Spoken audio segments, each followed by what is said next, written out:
We start with a scene where we see the hero party kneeling in front of the king, about to embark on their journey to restore peace to the land. Aizen mentioned that they were only given 10 coppers for their initial expenses, to which Frieren added, suggesting the king was stingy. Hyder noted that they couldn't really blame the kingdom since so many heroes before them had claimed they would defeat the Demon King, but in the end, their journeys resulted in failure. Himmel stated it was okay, and they should just diligently complete the quest to earn their travel expenses. It's like an adventure. Hyder agreed with him. Frieren asked Himmel if the sword he held was the hero's blade, to which Hyder responded that it was only a replica. Himmel recounted that when he was a child, he had saved a peddler from a demon, and as a reward, the peddler gave him that sword. The peddler had said it was for the hero of the future, as if telling a children's story. Frieren inquired if that was his motivation to become a hero. He denied it. There was an annoying guy named Hyder from an orphanage who once told him, "Since you only have a fake sword, it means you can only be a fake hero." Because of what Hyder said, Himmel decided to become a genuine hero to prove him wrong. He believed that someday he would obtain the real hero's blade and use it to defeat the Demon King. He also mentioned the irony of fate, that the person who once called him a fake hero is now a fake priest who frequently gets drunk. But Hyder claimed he was indeed a real priest. The scene shifted to Frieren waking from her slumber, and we learned she was only dreaming of the past. 29 years have passed since Himmel's death, and they are currently journeying through the Schwer Mountains in the northern countries. What's happening now feels like deja vu, and she wondered if she was still dreaming. Stark expressed a wish that it were just a dream. Frieren mentioned she had underestimated the weather in the Schwer Mountains, but they needed to persevere and head northward because they were aiming for a village. Fern asked Frieren if she could walk on her own. However, Frieren said she couldn't, so Fern just accepted it. Stark then offered to help, expressing his concern since Fern had been carrying Frieren for a while. But Fern just called him a pervert. They continued walking until, at last, the blizzard stopped. While walking, they passed by a ruined cabin, and after a short while, they saw the village Frieren had mentioned. Stark was astonished, exclaiming there really was a village deep in the mountains. A child spoke up, saying they had been waiting for Frieren for a long time.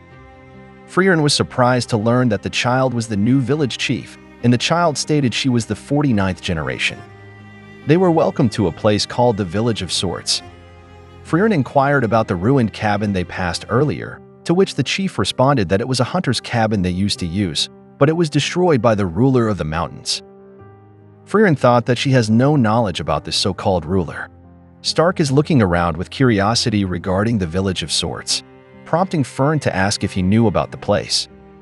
Stark replied that it was the village that protects the hero's blade. The hero's blade was bestowed by the goddess and enshrined in a nearby holy ground.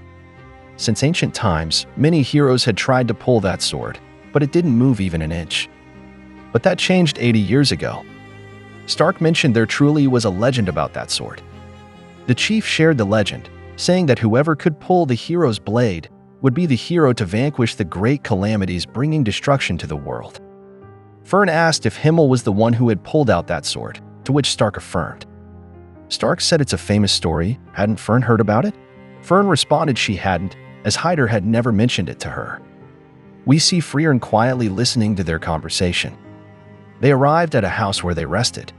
The chief told Frieren it was worrying because she had promised to return after half a century, but that didn't happen. Even someone as gentle as her couldn't help but be angry. That was what his grandmother had written in her will. Frieren, however, assured that they would still be safe for the next 80 years. The village guards who had preserved the hero's blade for generations should be enough, right? The chief replied that it was indeed true, but she needed to fulfill her duty. Fern asked what Frieren's duty was. Frieren replied with demon extermination, since demons often emerge in that village. The village chief mentioned that the ruler of the mountains has been becoming increasingly violent, causing disturbances in the area. So Frieren said that, in that case, they should start the extermination first thing tomorrow. It's better to address such issues sooner rather than later. The next day, the party immediately began to exterminate the monsters. Stark wondered why there were so many monsters near the village. Fern also asked why the village didn't issue a subjugation request to solve this problem through other adventurers, so it wouldn't reach this point. The village chief explained they would like to, but Frieren pointed out that Himmel was the hero, after all.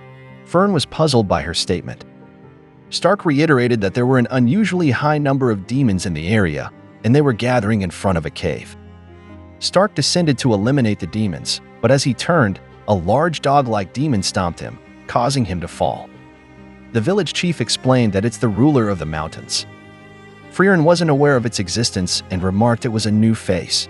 She was also surprised that it became the ruler of the area in just 80 years. Frieren asked Stark if he could still move, as the demon readied itself to attack her. But before the demon could attack, a powerful impact severed its hands. It turned out Stark was responsible, and he told the demon it was a cruel boss. The demon tried to attack again with one hand, but Frieren intercepted it before it could land the blow. "Excellent move," Frieren commented, then unleashed a powerful magic attack that crushed the enemy. The battle was over, and Frieren mentioned that she had fulfilled her duty. Stark turned to Frieren, asking, "What's this?" "That's the hero's blade." We can see that the hero's blade was still in the stone. Frieren explained that the reason demons were gathering there was because of that sword. Even though the holy ground was protected by a powerful barrier, the demons couldn't resist their urge to destroy the hero's blade because it was a formidable weapon against them. Stark said that wasn't the information he was seeking. Frieren and the village chief exchanged glances until Frieren admitted that Himmel was unable to pull out the hero's blade. There was a flashback where the former village chief mentioned that the hero this time didn't seem like a true hero after all. The party approached Himmel, and they all looked worried for their friend. However, Himmel just smiled and said, "Isn't it okay to be a fake hero? I will defeat the Demon King and restore harmony to the world." As long as I could achieve that, it didn't matter if I was a real hero or a fake. Frieren said, and Himmel did succeed. Even without the hero's blade, he proved he could still save the world. He is a true hero. Frieren asked why the truth was kept a secret. Frieren speculated that others might have wanted to preserve Himmel's legend as the hero. Unsavory stories, like not acquiring the hero's blade, would tarnish the hero's reputation. Over time, the true story might become distorted or forgotten.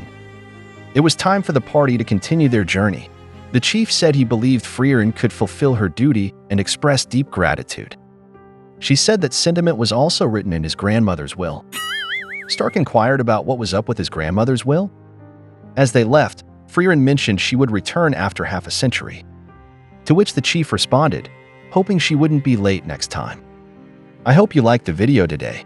If you did, don't forget to give it a thumbs up and subscribe.